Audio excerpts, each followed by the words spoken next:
What's up, guys? Friendly neighborhood iHenry. I want to talk about the iPhone 13 Pro and iPhone 12 Pro cameras. Let's go ahead and get started. So we're going to go from the first to the third lens. So let's just go ahead and dive in before it gets too complicated. All right, so let's start with the main megapixel shooter.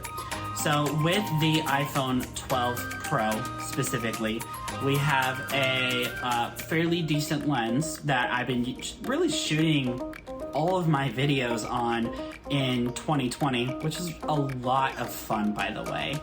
All my videos in 2020, all my videos in 2021. This is my first video that I'm shooting on the iPhone 13 Pro, and it's been a lot of fun with the iPhone 12 Pro.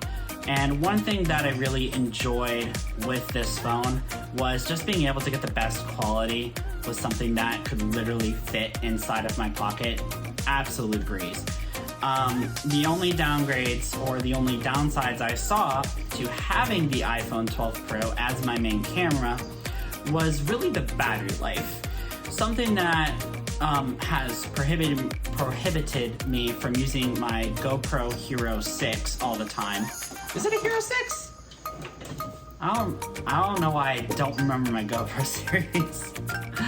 Anyway, the reason why I don't use my GoPro 100% of the time, or at least 98% of the time, is because of the battery life and because of low light. So one thing I could do with my iPhone 12 Pro and 13 Pro now, I'm able to be in an environment that might not be completely well lit, or something that might be well lit, and I'm unable to get the scene bright enough to where it looks good, in lack of better terms.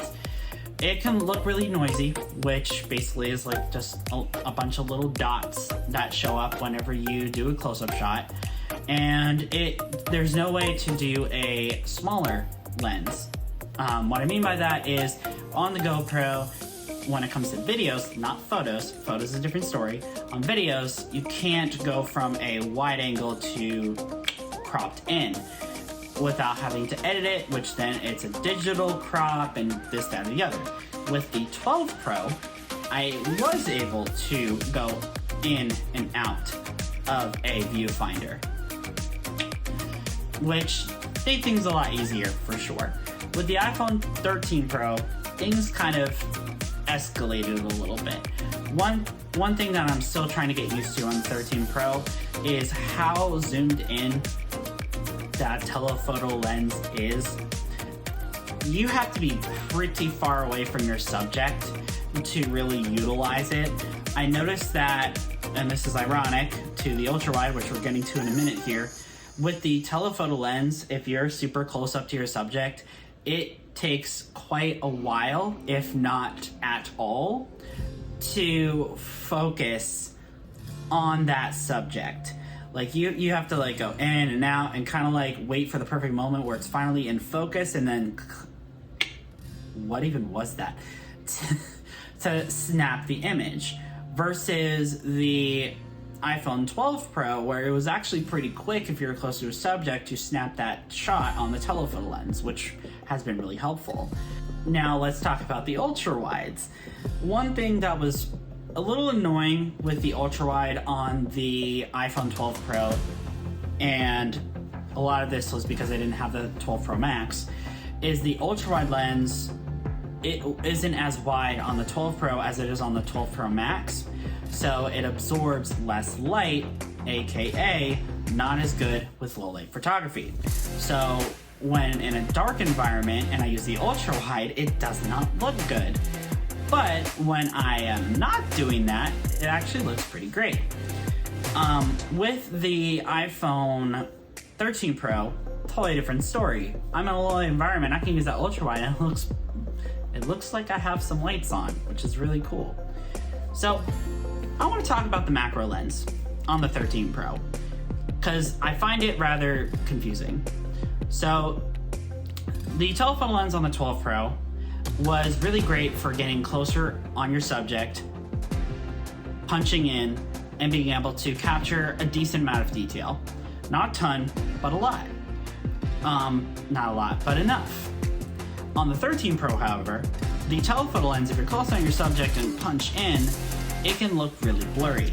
Now, in some cases, the software AI that makes the ultra-wide turn into the macro mode on its own will sometimes shift from the telephoto lens to the ultra-wide to the macro software side of things and does its thing, which I didn't know it could do that, and I didn't see anybody else talk about it.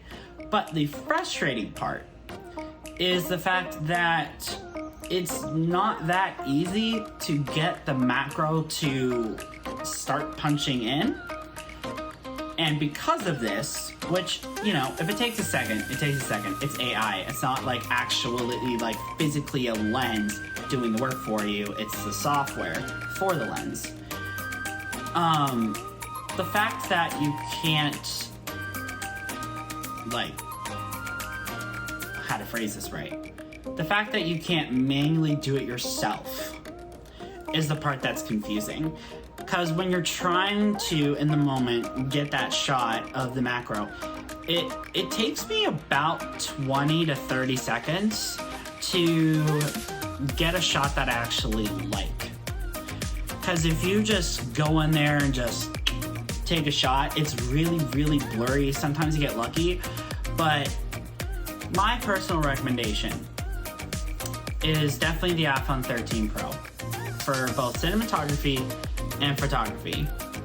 I mean, just look at this video. Like, it's beautiful. Like, this is nice. Like, I've always wanted to have a camera that could shoot like this, and it's wonderful. The 12 Pro, I would say, would be one of those phones that the only thing that I would prefer on the 12 Pro versus the 13 Pro, it would be the weight of the phone. But honestly, I would rather have a heavier phone that has way better battery life than a phone that's lighter and not so great battery life. If you like this review, don't forget to smash that like button, and don't worry, more videos are coming in the future for the final reviews of the 13 Pro and the iPhone 12 Pro. Let me know in the comments if you want one full-length video or have it cut up into 3 separate parts. Until then, I will catch you in the next one. See ya.